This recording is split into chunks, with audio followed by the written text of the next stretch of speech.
Hello everyone, my name is Ashish and इस channel पे हम लोग फिजिक्स पढ़ने वाले हैं। कोशिश करूंगा कि सारी ही हमारे जितने भी 9th से लेके 12th तक की फिजिक्स है वो इस चैनल पे हम लोग धीरे धीरे करके कवर करें, है ना। अगर और भी सब्जेक्ट्स हो पाएंगे तो मैं बिल्कुल कवर करूंगा उसको। फिलहाल के लिए हम लोग जो चैप्टर स्टार्ट कर रहे हैं वो चैप्टर है chapter number 1 of class 12th। Chapter का नाम है इलेक्ट्रिक चार्जेस एंड फील्ड्स। ठीक है। और इसमें इस वीडियो में जो हम लोग टॉपिक कवर करेंगे वो होगा basic understanding of electric charge और क्वांटाइजेशन ऑफ चार्ज, कि चार्ज को कैसे क्वांटाइज किया गया। ठीक है। तो आई होप कि आप सभी लोग अपने कॉपी पेन लेके बैठे होंगे, आप लोग नोट्स बनाते हुए चलेगा। वीडियो रिकॉर्डेड सेशन में है तो आप इसको पॉज करके अपने नोट्स भी बना सकते हैं। ठीक है। तो आइए सबसे पहले सवाल पे चलते हैं, व्हाट इज इलेक्ट्रिक चार्ज। तो बेसिकली किसी भी मैटर पर जो चार्ज होता है वो एक उसकी फंडामेंटल प्रॉपर्टी होती है ना। तो चार्ज बेसिकली क्या है, एक फंडामेंटल प्रॉपर्टी है जो कि किसी मैटर को इलेक्ट्रिक फील्ड में रखे जाने पर इलेक्ट्रिक फोर्सेस का एक्सपीरियंस करवा दे। ठीक है। तो ऐसे दो टाइप के चार्जेस होते हैं। मैं रिपीट कर देता हूं अपनी डेफिनेशन को। इलेक्ट्रिक चार्जेस किसी भी मैटर की ऐसी फंडामेंटल प्रॉपर्टी कहलाती है जो उस मैटर को किसी इलेक्ट्रिक फील्ड में रखने पर इलेक्ट्रिक फोर्सेस को एक्सपीरियंस करवा दे। यानी कि वो मैटर इलेक्ट्रिक फोर्सेस को एक्सपीरियंस करेगा बिकॉज ऑफ इलेक्ट्रिक चार्ज। ठीक है। दो टाइप के चार्ज हमारे पास होते हैं, एक होता है पॉजिटिव, एक होता है नेगेटिव। ठीक है जी। तो पॉजिटिव बेसिकली हम लोग पॉजिटिव से जानते हैं प्रोटॉन्स, है ना। एग्जाम्पल है प्रोटॉन्स, केवल प्रोटॉन्स ही है ऐसा नहीं है ना, केवल ये एग्जाम्पल है। और नेगेटिव में जानते हैं हम लोग इलेक्ट्रॉन, है ना। ये आप बचपन से पढ़ते हुए आ रहे हो, क्लास 9 से ये चीज आप पढ़ते हुए आ रहे होंगे। ठीक है। तो प्रोटॉन्स एंड इलेक्ट्रॉन्स दोनों ही हमारे चार्ज पार्टिकल्स होते हैं, एक पॉजिटिव होता है और एक नेगेटिव। इसके अलावा तीसरा चार्ज पार्टिकल किसी एटम में होता है न्यूट्रॉन, है ना, जो कि न्यूट्रल होता है। इस पर कोई पॉजिटिव या कोई नेगेटिव चार्ज नहीं होता, यानी कि टोटल नेट चार्ज इसका 0 होता है। ठीक है। तो फंडामेंटल प्रॉपर्टी है जो कि एक्सपीरियंस करवाता है इलेक्ट्रोमैग्नेटिक फोर्स को। दो पोलैरिटी हो गई। अच्छा, ये जो पॉजिटिव और नेगेटिव नेचर है इसको पोलैरिटी कहा गया। पोलैरिटी मतलब पोल्स, पोल्स मतलब जो दो एक्सट्रीम ऑपोजिट चीजें जो होती है उनको पोल्स कहते हैं। कहते हैं ना कि दो two people who are poles apart. Poles apart मतलब बहुत दूर है वो, बहुत दूर मतलब एक का पॉजिटिव नेचर है, एक का नेगेटिव नेचर है। और इसी से इनकी पोलैरिटीज बनती हैं, है ना, पॉजिटिव और नेगेटिव। और इनके इंटरेक्शन भी यहीं से आते हैं, है ना। क्या डेफिनेशन आती है इंटरेक्शन की, कि अगर दो अनलाइक चार्जेस हैं, यानी कि दो ऑपोजिट चार्जेस हैं, ऑपोजिट चार्ज को हम लोग अनलाइक चार्ज भी बोलते हैं। तो दो अनलाइक चार्जेस जो होते हैं वो पॉजिटिव और नेगेटिव होते हैं और इन दोनों में अट्रैक्शन होता है। ठीक है भाई, क्या होता है, अट्रैक्शन होता है।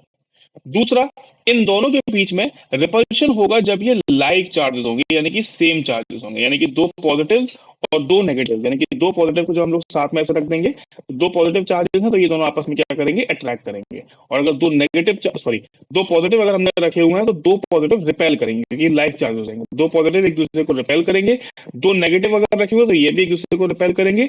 और अगर एक पॉजिटिव है एक नेगेटिव है तो ये एक दूसरे को अट्रैक्ट करेंगे, इस तरीके से। क्लियर है। तो अनलाइक चार्जेस, यहाँ से थ्योरी बनी, ये सब एक्सपेरिमेंटल डेटा है ना। थ्योरी बनी क्या, कि जो लाइक चार्जेस होते हैं वो रिपेल करते हैं एक दूसरे को, और जो अनलाइक चार्जेस यानी कि ऑपोजिट चार्जेस होते हैं वो अट्रैक्ट करते हैं। ठीक है। इनका मेजरमेंट अगर देखा जाए, मेजरमेंट बेसिकली एसआई यूनिट क्या होती है इनकी, एसआई यूनिट इनकी कूलम होती है। इसको आगे हम लोग बहुत डिटेल में डिस्कस करेंगे, कूलम कैसे आया क्या है सब कुछ डिस्कस करेंगे। न्यूट्रलिटी जो होती है कि ऑब्जेक्ट जो होते हैं वो परफेक्टली अमाउंट में पॉजिटिव और नेगेटिव चार्ज में बटे होते हैं। हम सिंपल सी बात समझते हैं इसको, है ना। पहले प्रोटॉन्स इलेक्ट्रॉन्स जानते हैं, फिर मैं ये लास्ट पॉइंट जो है वो समझाता हूँ आपको। किसी भी एटम पे तीन टाइप के पार्टिकल्स हैं, ये मैं ऑलरेडी बता चुका हूँ। प्रोटॉन जो कि पॉजिटिवली चार्ज पार्टिकल्स होते हैं, जो कि लोकेटेड होते हैं, टाइटली पैक्ड होते हैं न्यूक्लियस के अंदर, है ना। The number of protons defines the chemical element, यानी कि ये एटॉमिक नंबर बताते हैं, एटॉमिक नंबर बताते हैं जो कि इसकी डेफिनेशन दे रहा होता है, जो कि इसकी डेफिनेशन दे रहा होता है। मतलब किसी भी एटम की डेफिनेशन, किसी भी एलिमेंट का जो एक यूनिक नंबर होता है वो एटॉमिक नंबर होता है, जिससे वो एटम जाना जाता है, इसलिए उसको केमिकल एलिमेंट को डिफाइन करना कह दिया गया है। इलेक्ट्रॉन्स जो होते हैं वो नेगेटिवली चार्ज पार्टिकल्स होते हैं, जो कि ऑर्बिट में ऑर्बिट कर रहे होते हैं डायनेमिकली, है ना, अराउंड द न्यूक्लियस। और ये जो ट्रांसफर है, इलेक्ट्रॉन का ट्रांसफर ही हमें इलेक्ट्रिक करंट्स का जन्म देके देता है। न्यूट्रॉन जो होते हैं वो न्यूक्लियस के अंदर होते हैं, जैसे ये हमारा एटम का स्ट्रक्चर है ना। ये इसकी अराउंड ऑर्बिट्स है, ये इसके अराउंड ऑर्बिट्स हुई, है ना। अब ये जो ऑर्बिट्स हैं, इसमें इलेक्ट्रॉन्स रिवॉल्व कर रहे हैं किसी ना किसी डायरेक्शन में, ठीक है। और ये जो है न्यूक्लियस, ठीक है ना, न्यूक्लियस जो होता है, इसके अंदर दो पार्टिकल्स हैं, प्रोटॉन्स और न्यूट्रॉन्स। क्योंकि प्रोटॉन्स पॉजिटिव पार्टिकल्स हैं, तो इसलिए न्यूक्लियस पे जो ओवरऑल चार्ज है वो पॉजिटिव होता है, और ये न्यूट्रल होते हैं। तो न्यूट्रल होने की वजह से चार्जेस में तो ये कंट्रीब्यूट नहीं कर रहे हैं, लेकिन न्यूक्लियस को स्टेबिलिटी प्रोवाइड करते हैं, है ना, मास में कंट्रीब्यूशन देते हैं अपना, और उसको स्टेबिलिटी प्रोवाइड करते हैं। अभी कैसे स्टेबिलिटी प्रोवाइड कर रहे हैं वो हम लोग चैप्टर न्यूक्लियस में जाके पढ़ेंगे, जो आपका लगभग सेकंड लास्ट चैप्टर है इस पर्टिकुलर क्लास का, क्लास 12 का, है ना। वहाँ पे हम लोग न्यूक्लियस के बारे में बहुत डिटेल में स्टडी करने वाले हैं, वहाँ पे न्यूट्रॉन्स वगैरह सब कुछ आएंगे, कैसे स्टेबिलिटी आती है वो भी हम लोग वहाँ पे सीखेंगे, ठीक है। तो ये हमारा एटम का स्ट्रक्चर होता है। अब देखो, कोई भी एटम जो होता है वो इलेक्ट्रिकली न्यूट्रल होता है, इलेक्ट्रिकली न्यूट्रल होता है। इलेक्ट्रिकली न्यूट्रल होने का मतलब है कि उसमें पॉजिटिव चार्जेस और नेगेटिव चार्जेस, यानी कि number of protons and number of electrons दोनों बराबर होते हैं। दोनों बराबर होते हैं तो पॉजिटिव, मान लीजिए 100 पॉजिटिव है, फॉर एग्जांपल 100 पॉजिटिव है और 100 ही नेगेटिव है, तो दोनों एक दूसरे को कट करके न्यूट्रल चार्ज ले आएंगे, नेट चार्ज जीरो हो जाएगा।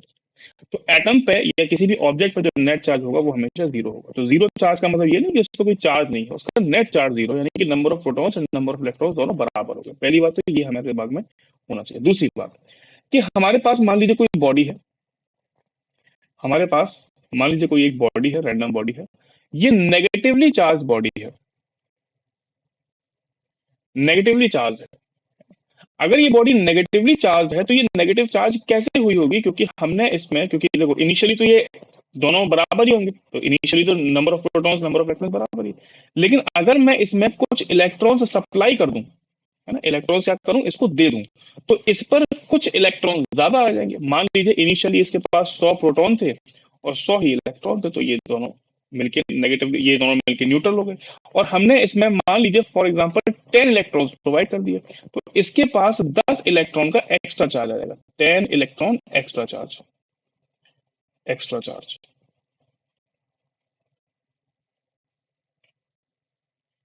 इस एक्स्ट्रा चार्ज होने की वजह से इसके पास नेगेटिव चार्ज बन जाएगा।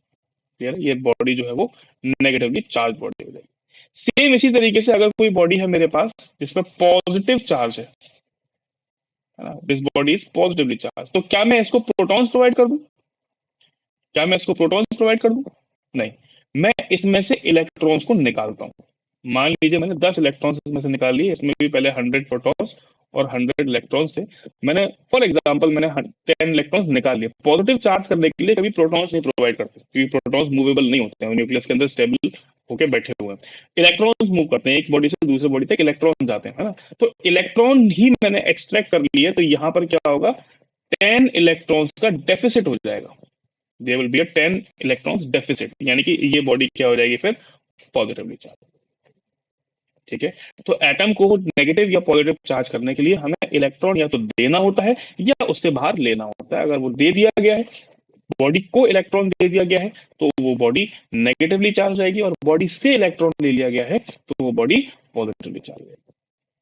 ठीक है, तो ये हमारा एटम का पूरा केस हो जाता है। नेक्स्ट आता है हमारा क्वांटाइजेशन ऑफ चार्ज। क्वांटाइजेशन का मतलब क्या होता है, ये एक्सप्लेन किया था मिलिकन ने अपनी डिस्कवरी में, ऑयल ड्रॉप एक्सपेरिमेंट से इन्होंने ये एक्सप्लेन किया था 1909 में, रॉबर्ट मिलिकन।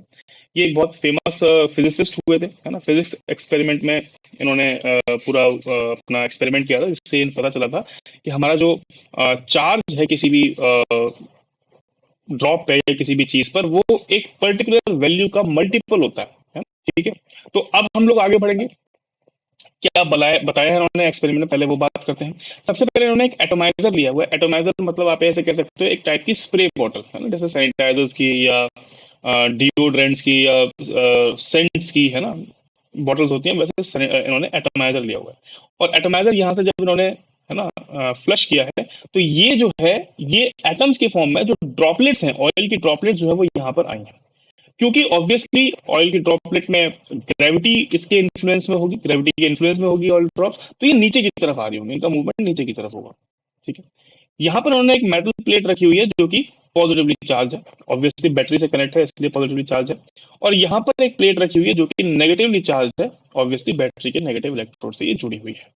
ठीक है, फिर इन्होंने इसको हाई वोल्टेज प्रोवाइड किया हुआ, बहुत हाई वोल्टेज। अब देखिए ऑब्वियस सी बात है यार, हाई वोल्टेज डायरेक्टली तो इनको नहीं पता होगा, और पूरा पूरा एक्सपेरिमेंट किया होगा ये। अब एक्सपेरिमेंट करने से क्या हुआ कि भाई इनको धीरे धीरे करके पता चला होगा कि अच्छा यहाँ पर ये वैल्यू है, यहाँ पर ये वैल्यू, इस तरीके से एक्सपेरिमेंट्स हमारे इन्होंने किए। लेकिन एक्सपेरिमेंट वैसे आपके सिलेबस का पार्ट नहीं है, जस्ट एक आपको समझाने के लिए क्वांटाइजेशन आया कैसे है उसके लिए मैंने आपको बताया बस। ठीक है, तो हमने इन्होंने क्या किया, इन्होंने एक किसी ड्रॉप को चूज कर लिया। मान लीजिए ये ड्रॉप मैं यहाँ पे बना देता हूँ, ये ड्रॉप इन्होंने यहाँ पर चूज कर लिया। अब ये ड्रॉप पे एक तो ये नीचे की तरफ फोर्स लगी रही है mg, ठीक है।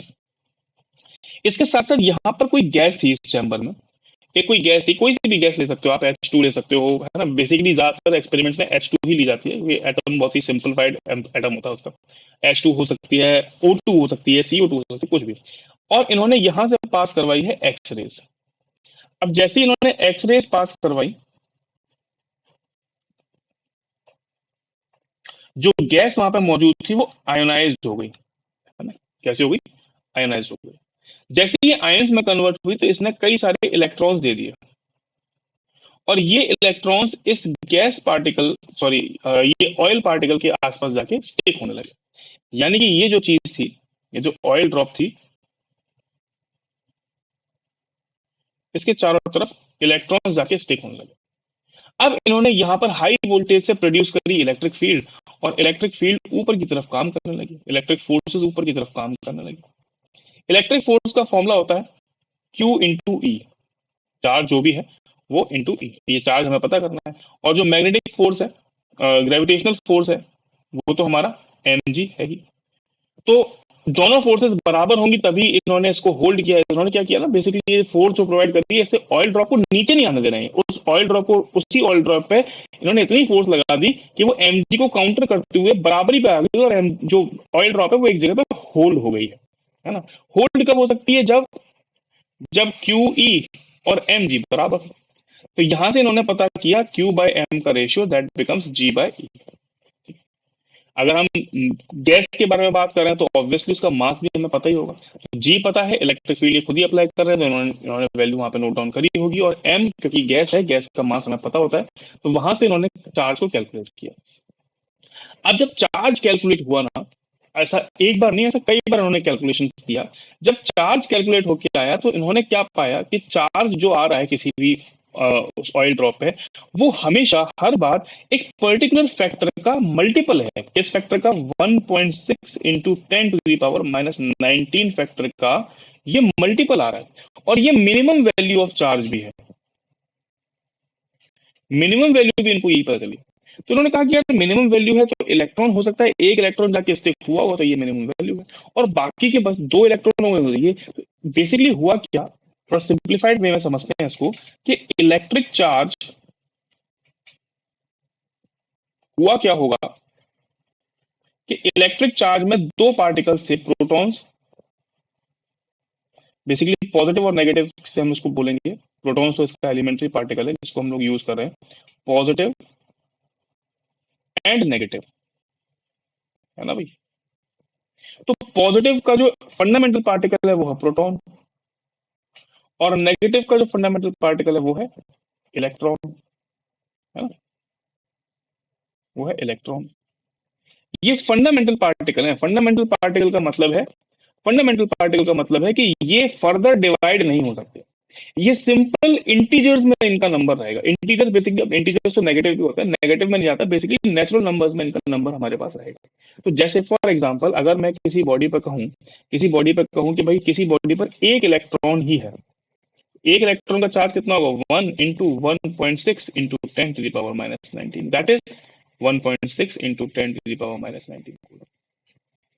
मैं कहूं किसी बॉडी पर दो इलेक्ट्रॉन है तो इसका दो इलेक्ट्रॉन का चार्ज हो जाएगा भाई 1.6 इंटू 10⁻⁻19 से 2 को मल्टीप्लाई करेंगे तो हो जाएगा 3.2 इंटू 10⁻⁻19। ऐसे ही मैंने कहा कि किसी पर 3 इलेक्ट्रॉन्स हो गए तो 3 into 1.6 into 10⁻⁻19, that is 4.8 into 10⁻⁻19। ऐसे करते करते करते करते हमने कभी n नंबर ऑफ इलेक्ट्रॉन्स अगर हो जाएंगे तो कितना हो जाएगा n इंटू 1.6 इंटू 10⁻⁻19। अब ये जो 1.6 ये फैक्टर है तो उसको कुछ नाम देना पड़ेगा भाई, जब ये सेम फैक्टर आ रहा है सभी का। तो उन्होंने कहा कि भाई इसको हम लोग डिनोटेशन दे देते हैं स्मॉल ई की। इसको कहते हैं एलिमेंट्री चार्ज कांस्टेंट या फिर charge on one proton and electron. तो यहां से जो टोटल नेट चार्ज का जो फॉर्मूला निकला वो निकला Q is equal to n into E, where n is any integer rather than integer we call it natural number। मैं इसको एक नेचुरल नंबर ही मानूंगा। क्यों मानूंगा?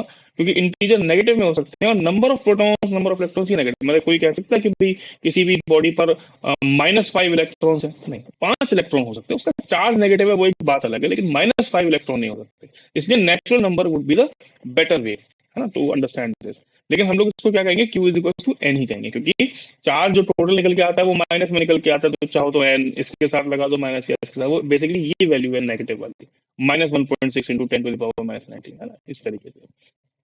और ये स्केलर क्वांटिटी है, ये उसकी प्रॉपर्टी की वजह से माइनस आ जा रहा है, उसका वो डायरेक्शन से कोई लेना देना नहीं है ना, ये बात ध्यान रखिएगा। तो ये जो Q is equal to n है ये हमारा क्वांटाइजेशन का फॉर्मूला निकल के आता है। तो इसीलिए हम लोग कहते हैं कि चार्ज हमेशा क्वांटाइज रहेगा जो Q is equal to n से डिनोट किया जाएगा। तो जैसे फॉर एग्जांपल अगर आपसे कोई बोलता है, अगर आपसे कोई पूछता है कि बताइए क्या 2 इंटू 10⁻⁻19 कूलम चार्ज एग्जिस्ट करेगा? Does this exist? जवाब है नो। क्यों नो? अगर मैं इसको इस फॉर्मूले में पुट करूं Q is equal to n into e, तो Q की वैल्यू कितनी दे रखी है, ये हमारा टोटल चार्ज है किसी भी बॉडी पर 2 इंटू 10⁻⁻19। n हम लोग पता करेंगे भाई, है ना, ई कितना है 1.6 इंटू 10⁻⁻19। 10⁻⁻19 एंड 10⁻⁻19 डिवाइड हो गए तो n की वैल्यू कितनी आ जाएगी, ये आ जाएगी 2/1.6, है ना, यानी कि 20/16। 20/16 का मतलब 5/4, फ्रैक्शनल वैल्यू आ गई। चाहो तो आगे सॉल्व कर लो, 1.25 हो जाएगा ये। तो ये फ्रैक्शनल या डेसिमल वैल्यू तो हो ही नहीं सकती यानी कि, क्यों? अब आप सोचो ऐसा, इसका मतलब क्या होगा कि नंबर ऑफ इलेक्ट्रॉन कितना है, एक, और फिर 0.25 यानी कि 1/4। How is it possible? 1/4 तो इलेक्ट्रॉन हो नहीं सकता, इलेक्ट्रॉन सबसे छोटा पार्टिकल है, इसको फर्दर डिवाइड हम लोग नहीं कर सकते, इसलिए 1.25 इज नॉट पॉसिबल। 1 होता या 2 होता दैट वुड बी पॉसिबल। तो इसीलिए आप इसको कहोगे कि भाई कोई भी चार्ज है अगर वो n की वैल्यू फ्रैक्शन में या डेसिमल में दे रहा है, इसका मतलब वो चार्ज एग्जिस्ट नहीं करेगा, वो गलत चार्ज दिया हुआ है। वो केवल और केवल हमें फ्रैक्शनल इंटीजर वैल्यू या नेचुरल नंबर की वैल्यू हमें लेनी चाहिए। क्लियर है? तो आज यहीं तक रखते हैं हम लोग। अगले टॉपिक में, अगले वीडियो में आपको कुछ नए टॉपिक से साथ लाएंगे। एक चीज मैं आपको बता देता हूँ, हम लोग दोनों चीजें कवर करेंगे, फिजिक्स के न्यूमेरिकल्स भी, थ्योरी भी, बट थ्योरी की वीडियो सेपरेट रहेंगी और न्यूमेरिकल्स में सेपरेट वीडियोस में कवर करता रहूंगा। टॉपिक वाइज न्यूमेरिकल्स हम लोग करेंगे। आई होप कि आपको वीडियो पसंद आया होगा। Thank you so much for watching.